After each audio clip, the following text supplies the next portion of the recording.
Bollywood silver screen presenting day shift. इस कहानी की शुरुआत में हमें बर्ड को दिखाया जाता है जो एक घर के अंदर जाने से पहले उस घर में एक वायर को फिट कर देता है, और जब वो घर के अंदर जाता है तो उसके सामने एक बूढ़ी औरत आती है। वो उससे पूछती है कि तुम मेरे घर में क्या कर रहे हो। इसके बाद बर्ड उस पर गोली चला देता है और गोली लगने से उसकी मौत नहीं होती, क्योंकि ये कोई आम इंसान नहीं बल्कि वैम्पायर है, और बर्ड के ऊपर हमला कर देती है। लेकिन बर्ड जानता है कि वैम्पायर्स को कैसे मारा जाता है, इसीलिए वो इसे मार देता है। दरअसल बर्ड वैम्पायर्स के दांत निकालता है, क्योंकि इस वक्त में वैम्पायर्स के दांत बहुत ज्यादा महंगे बिकते हैं। तभी एक और वैम्पायर आ जाता है जो बर्ड की तरफ बहुत तेजी से आता है, लेकिन बर्ड ने जो स्टील की पतली वायर लगाई थी उस वायर में फंसकर उसकी मौत हो जाती है। बर्ड अपना काम खत्म करने के बाद घर आता है और नहाने से पहले अपनी बॉडी में एक येलो कलर का पाउडर लगाता है ताकि उसकी स्मेल से वैम्पायर्स उस तक ना पहुंच सके, क्योंकि जिन भी वैम्पायर्स को उसने मारा होता है वो हमेशा बर्ड को ढूंढते रहते हैं। अगली सुबह बर्ड अपनी एक्स वाइफ के घर जाता है। दरअसल उसकी एक्स वाइफ उसकी बेटी को लेकर इस शहर से कहीं और शिफ्ट होना चाहती है, क्योंकि इनके पास अब इतने पैसे नहीं है कि ये अपनी बेटी की फीस जमा कर सके। बर्ड अपनी बेटी से बहुत प्यार करता है, वो उसे यहाँ पर रोकना चाहता है, पर इसके लिए उसे पैसे कमाने होंगे। वहीं दूसरी तरफ हमें एक फीमेल वैम्पायर को दिखाया जाता है जिसका नाम ऑड्री है। ऑड्री अपने पार्टनर को धूप में विजिबल करके मार देती है, क्योंकि ऑड्री की तरह वो भी एक वैम्पायर है और वैम्पायर्स धूप में नहीं जा सकते। दरअसल ऑड्री वैम्पायर्स के लिए एक अलग कॉलोनी बनाना चाहती है, और अब ऑड्री उसी बूढ़ी वैम्पायर के घर जाती है जिसे बर्ड ने मार दिया है। और जब वो उसे मरा हुआ देखती है तो उसे बहुत गुस्सा आता है। वो अपने साथियों को ऑर्डर देती है कि किसी भी कीमत पर उस इंसान को ढूंढो जिसने इसे मारा है। वहीं बर्ड को दिखाया जाता है जो वैम्पायर्स के दांत बेचने के लिए अपने दोस्त की शॉप में जाता है, पर उसे उतने पैसे नहीं मिलते जितनों की उसे जरूरत है। इसीलिए वो एक यूनियन लीडर के पास जाता है, जिसे बर्ड कहता है कि मैं दोबारा तुम्हारे साथ काम करना चाहता हूँ। दरअसल पहले बर्ड यहाँ पर काम कर चुका है, लेकिन उसने बहुत सारे रूल्स को तोड़ा था जिस वजह से उसे काम से निकाल दिया, और अब यूनियन का लीडर जिसका नाम जॉन है वो उसे अपने बॉस के पास ले जाता है और एक बार फिर से बर्ड को काम मिल जाता है। दरअसल यहाँ पर जो काम करने वाले लोग हैं उनका काम है कि वो वैम्पायर्स को मारे। बर्ड को यहाँ पर डे शिफ्ट दी जाती है, यानी कि वो दिन में वैम्पायर्स को ढूंढ कर मारेगा।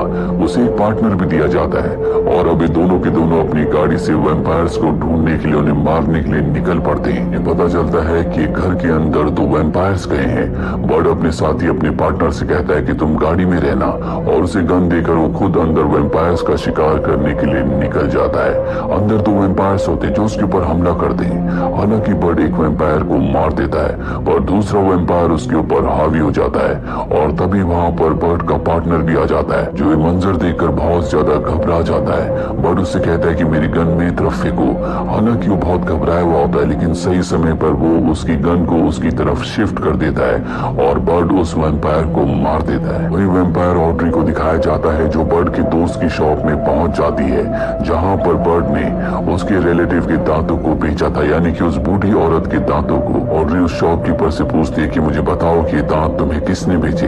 अपनी जान बचाने के लिए उसे बर्ड का नाम लेना पड़ता है। वहीं बर्ड के घर के पास एक लड़की शिफ्ट हुई है जिसका सामान उठाने में बर्ड उसकी मदद करता है। इन दोनों की दोस्ती हो जाती है, और अब बर्ड जिसने वैम्पायर्स के दांत एक बार फिर से निकाल लिए थे वो उन्हीं दांतों को बेचने के लिए अपने दोस्त की शॉप में जाता है, पर वहां जाकर वो देखता है कि उसके दोस्त को वैम्पायर ने मार दिया है। साथ ही वहां पर बर्ड का नाम भी लिखा होता है, जिसका मतलब ये है कि वैम्पायर्स को पता है कि बर्ड ने उनके रिलेटिव्स को मारा था। बर्ड का जो पार्टनर होता है वो कहता है कि हमें यूनियन को ये बात बता देनी चाहिए। बर्ड कहता है कि हम ऐसा नहीं कर सकते, क्योंकि यूनियन को अगर पता चला कि मैंने वैम्पायर्स के दांत पहले बाहर बेचे थे तो वो मुझे काम से निकाल देंगे, और इस वक्त मुझे काम की पैसों की बहुत जरूरत है, इसीलिए बात हम यूनियन को नहीं बता सकते। बर्ड का पार्टनर उसकी बात मान जाता है, और अगले दिन बर्ड अपने पार्टनर के साथ एक वैली में जाता है, क्योंकि इन्हें पता चला होता है कि यहाँ पर बहुत सारे वैम्पायर्स हैं। यहाँ पर पहले से 2 वैम्पायर हंटर होते हैं, ये भी यहाँ पर वैम्पायर्स को मारने के लिए आए हैं। बर्ड उनसे कहता है कि यहाँ के वैम्पायर्स हमारा शिकार है, तुम यहाँ से चले जाओ। वो कहते हैं क्यों ना हम सब मिलकर वैम्पायर्स को मारे, और उनके दांतों से जितने भी पैसे मिलेंगे वो हम आपस में बांट लेंगे। बर्ड उसकी बात मान जाता है, और और अब ये चारों के चारों वैली के अंदर एंटर हो जाते हैं, जहाँ पर बहुत सारे वैम्पायर्स होते हैं और ये उन सभी वैम्पायर्स को मारकर उनके दांतों को कलेक्ट कर लेते हैं। यहाँ बर्ड का जो पार्टनर है वो बर्ड से बहुत ज्यादा इम्प्रेस होता है और वो भी बर्ड की तरह एक वैम्पायर हंटर बनना चाहता है। अगले दिन बर्ड अपनी बेटी को उसकी फ्रेंड की बर्थडे पार्टी पर ले जाता है और तभी उसे ऑड्री का कॉल आता है, जो बर्ड से कहती है कि जिस ओल्ड लेडी को तुमने मारा था वो मेरी बेटी थी, तुमने मेरी बेटी को मुझसे छीन लिया और अब मैं तुम्हारी बेटी को भी तुमसे छीन लूंगी। ये सुनने के बाद बर्ड डर जाता है क्योंकि वो अपनी बेटी से बहुत प्यार करता है। वो उसे बर्थडे पार्टी से वापस लाता है, गाड़ी में बिठाकर उसके कान में हेडफोन्स लगाकर म्यूजिक को लाउड कर देता है क्योंकि उसे पता है कि अब वैम्पायर्स इनके ऊपर हमला करने वाले हैं। और होता भी ऐसे ही है। अगले पल बहुत सारे वैम्पायर्स इनका पीछा करना शुरू कर देते हैं। बर्ड अपनी गाड़ी को बहुत स्पीड से चलाता है, तभी उसके सामने एक पतली टनल आती है जिसके अंदर से निकलकर वो अपनी और अपनी बेटी की जान बचा लेता है। और अब बर्ड अपनी बेटी को लेकर अपनी एक्स वाइफ के घर आता है और वहाँ पर ऑड्री पहले से बर्ड का इंतजार कर रही होती है। उसने उसकी एक्स वाइफ को पकड़ा हुआ होता है। बर्ड की एक्स वाइफ बर्ड से पूछती है कि सब क्या हो रहा है। बर्ड उसे पूरी सच्चाई बता देता है और यहाँ पर ऑड्री बर्ड से कहती है कि जिस ओल्ड लेडी को तुमने मारा था वो मेरी बेटी थी, तुमने मुझसे मेरी बेटी को छीना है और अब मैं तुमसे तुम्हारी बेटी को छीन लूंगी। मैं उसे वैम्पायर बनाऊंगी ताकि वो तुम्हारे सामने तुम्हारी एक्स वाइफ को मार दे और तब तुम्हें एहसास होगा कि अपनों को खोने का दर्द क्या होता है। यहाँ पर बर्ड का पार्टनर भी होता है जो बर्ड के ऊपर हमला कर देता है क्योंकि वैम्पायर्स ने उसे काट कर अब वैम्पायर बना दिया है। और जब वो बर्ड पर हमला करता है तो बर्ड बेहोश हो जाता है। बर्ड को जब होश आता है तो वहाँ पर ना उसकी एक्स वाइफ होती है और ना ही बेटी, क्योंकि एड्री उसकी एक्स वाइफ को और बेटी को अपने साथ ले गई है। यहाँ पर बर्ड का पार्टनर भी होता है। हालांकि वो वैम्पायर बन चुका है लेकिन अब भी वो अपनी सेंसेस में है। वो बर्ड की मदद करना चाहता है। वो बर्ड को बताता है कि तुम्हारे पड़ोस में जो नई लड़की रहने के लिए आई है उसी ने ऑड्री को तुम्हारी सारी इंफॉर्मेशन दी थी। और अब बर्ड उस लड़की के पास जाता है और उससे पूछता है कि तुमने ऐसा क्यों किया।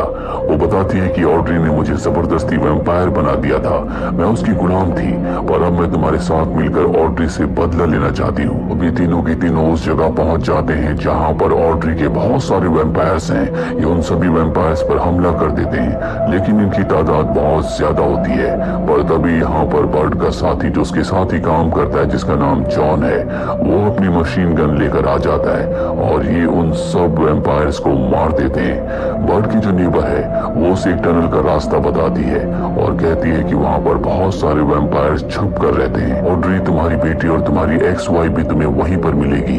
और अब बर्ड अपने साथी जॉन के साथ अंदर चला जाता है जहाँ पर वो सभी वैम्पायर्स को मारना शुरू कर देता है। गोलियों की आवाज से ऑड्री को पता चल जाता है कि बर्ड अपने साथी जॉन के साथ यहाँ पर पहुंच चुका है, इसीलिए वो अपने वैम्पायर्स को ऑर्डर देती है कि इन दोनों को मार दिया जाए। बर्ड और उसका साथी जॉन जब वैम्पायर्स का सामना कर रहे होते हैं तभी एक वैम्पायर जॉन के ऊपर हमला करके उसे काट देता है, यानी कि अब वो भी वैम्पायर बनने वाला है। इसीलिए वो बर्ड से कहता है कि अब यहाँ से तुम्हें अकेले आगे बढ़ना होगा।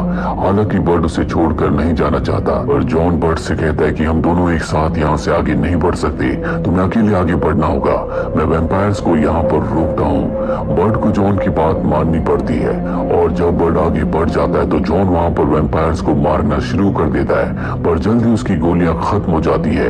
वहीं बर्ड को एक ब्लास्ट की आवाज सुनाई देती है। वो समझ जाता है कि जॉन ने अपने साथ सभी वैम्पायर्स को ब्लास्ट कर दिया है। बर्ड जब आगे बढ़ रहा होता है तो ऑड्री का एक वैम्पायर उसे पकड़ लेता है और ऑड्री के पास ले जाता है, पर इससे पहले कि बर्ड को मार दे, बर्ड का पार्टनर जो कि वैम्पायर बन चुका है और उसकी नेबर जो पहले से वैम्पायर है, वो दोनों के दोनों यहाँ पर आ जाते हैं और ऑड्री के साथी को मार देते हैं। और अब बर्ड के सामने ऑड्री है। वो ऑड्री पर गोलियां भी चलाता है लेकिन उसकी स्पीड बहुत ज्यादा है, साथ ही गोलियों का उस पर कोई भी असर नहीं होता।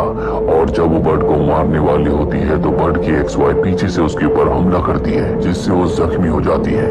और जब वो बर्ड की वाइफ की तरफ बढ़ रही होती है तो बर्ड पीछे से उसे गोली मारता है और वो उस गोली को अपने दांतों से पकड़ लेती है और बर्ड को मारने के लिए उसकी तरफ भागती है। पर जैसे वो बर्ड के पास पहुंचती है, वो पतली स्टील की वायर जो पहले से बर्ड ने वहां पर बांध दी थी उससे कटकर उसकी मौत हो जाती है। बट इसके बाद अपनी एक्स वाइफ और अपनी बेटी के साथ यहाँ से निकलने से पहले अपने पार्टनर को अपने दोस्त जॉन की हैट देता है और कहता है तुम भी जॉन की तरह बहादुर थे। दरअसल उसका पार्टनर हमेशा से बहादुर बनना चाहता था। अब जॉन अपनी पत्नी और बेटी के साथ बाहर आ जाता है जहाँ पर यूनियन कंपनी का ओनर आता है। वो बर्ड से कहता है कि तुमने यूनियन के काफी सारे रूल्स को तोड़ा है, पर वहाँ पर बर्ड का पार्टनर भी होता है। हालांकि वो वैम्पायर है, लेकिन वैम्पायर्स को ऐसे नहीं पहचाना जा सकता। बर्ड का पार्टनर यूनियन के ओनर से कहता है कि ये सब कुछ हमने बर्ड के परिवार को बचाने के लिए किया है। ये सुनने के बाद वो वहाँ से चला जाता है और अब बर्ड की एक्स वाइफ जो उसके साथ नहीं रहा करती थी, वो बर्ड से कहती है कि तुम्हें अपने काम को छुपाने की मुझसे कोई जरूरत नहीं है। हम जिंदगी की एक बार फिर से शुरुआत कर सकते हैं, यानी कि एक बार फिर से एक साथ रहना चाहते हैं। और इसी के साथ ये फिल्म की कहानी यहीं पर खत्म हो जाती है। उम्मीद करते हैं कि ये कहानी आपको पसंद आई होगी।